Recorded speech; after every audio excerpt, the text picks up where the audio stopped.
அனைவருக்குமே வணக்கம்.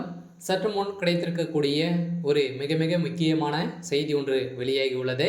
சற்று முன் சிகிச்சை பலனின்றி உயிரிழந்தார். இது மாதிரி பார்த்தீங்கன்னா செய்திகள் காலையிலே பார்த்தீங்கன்னா ஒரு ஒரு சம்பவம் தான் நடந்திருக்கு. ஸோ ஏற்கனவே அழகிரியினுடைய மகன் துரை தயாநிதி அவர்களுக்கு பார்த்தீங்கன்னா ஏற்கனவே உடல்நிலை குறைவால் சிஎம்சி மருத்துவமனையில் ஒரு 1.5 வருட 2 வருட காலமாகவே பார்த்தீங்கன்னா ஸோ மருத்துவமனையில் சிகிச்சை பெற்று வந்திருந்தார்.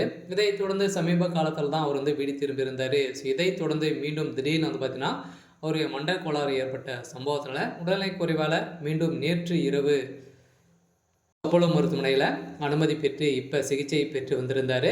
ஸோ இதைத் தொடர்ந்து இன்று காலை பார்த்தீங்கன்னா அவர் இறந்து விட்டதாக ஒரு பரவலாகவே பேச்சுவார்த்தைகள் நடந்துட்டு வரும் நிலையில் தான் ஒரு பரபரப்பாக செய்தி வெளியே இருக்குது. ஸோ அதனால் இதை பற்றி இந்த வீடியோவில் நம்ம முழுமையாக பார்க்கலாம். ஸோ அதுக்கு முன்னாடி நம்ம சேனலுக்கு இப்போ தான் நீங்கள் முதல் முறையாக வந்திருக்கீங்க அப்படின்னா மறக்காமல் நம்மளுடைய சேனலை சப்ஸ்கிரைப் பண்ணி சப்போர்ட் பண்ணுங்கள்.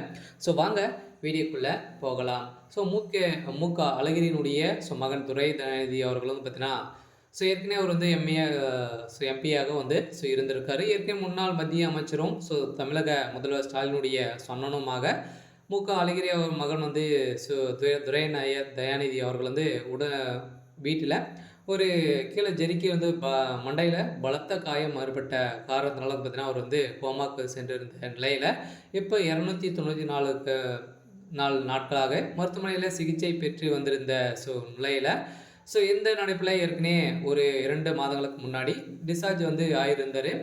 மீண்டும் அவருடைய உடல்நிலை பார்த்தீங்கன்னா ரொம்ப மோசமான நிலை அடைந்திருக்கக்கூடிய சூழ்நிலையில் தான் இப்போ நேற்று இரவுலேருந்தே மருத்துவமனையில் அனுமதி பெற்று ஐசியூவில் இருந்து இருக்கக்கூடிய சூழ்நிலையில் தான் முதல்வர் ஸ்டாலின் அவர்களும் அனைவருமே பதறடித்து ஓடி வந்திருக்கக்கூடிய சூழ்நிலையில் தான் அவர் மரணம் அடைந்ததாக ஒரு செய்தி வெளியிட்டிருக்காங்க. சால மருத்துவமனையில் போலீஸ் குவிக்கப்பட்டு அங்கு மிகப்பெரிய கலவரங்களாகவே வெடிக்கக்கூடிய சம்பவம் தான் நடந்திருக்கு. ஸோ அதில் இப்போ இவர் பார்த்தீங்கன்னா ஏற்கனவே ஒரு தொழில் அதிபராக தான் இருக்கார். இருந்தாலும் தயாநிதி கடந்த டிசம்பர் மாதம் தனது வீட்டில் இருந்து போது திடீரென உடல்நலம் பாதிப்பு ஏற்பட்ட இருந்த நிலையில் அவர் ஆம்புலன்ஸ் மூலமாக உடனடியாக சென்னை அப்போலோ மருத்துவமனையில் அனுமதி பெற்றிருந்தார். இதன் அடிப்படையில் 2 நாட்களாகவே இருந்திருந்த நிலையில் இப்போ திடீர்னு பார்த்தீங்கன்னா அவர் மரணம் அடைந்ததாக செய்தி வெளியிருக்கக்கூடிய நிலையில் தான் திமுகவுக்கு ஒரு மிகப்பெரிய ஐடியாவும் விழுந்திருக்கு. கோபாலபுரத்தில் போலீஸ் குவிக்கப்பட்டு ஸ்டாலினுடைய வீட்டில் ஒரு மரண செய்தி வந்திருக்கு. ஸோ அதனால் அப்போது அவரை மருத்துவர்கள் அனைவருமே பார்த்தீங்கன்னா சிகிச்சை கொடுத்துருந்த நிலையில் அவர் சிகிச்சை பலனின்றி உயிரிழந்ததாக காலையிலே வெளியே இருக்குது. இருந்தாலும் என்ன நடக்க போகுது அப்படின்றத வெயிட் பண்ணி பார்க்கலாம். இது மாதிரி செய்திகளை தெரிஞ்சுக்கணும் அப்படின்னா மறக்காமல் நம்மளுடைய சேனலை சப்ஸ்கிரைப் பண்ணிக்கோங்க. தேங்க்யூ.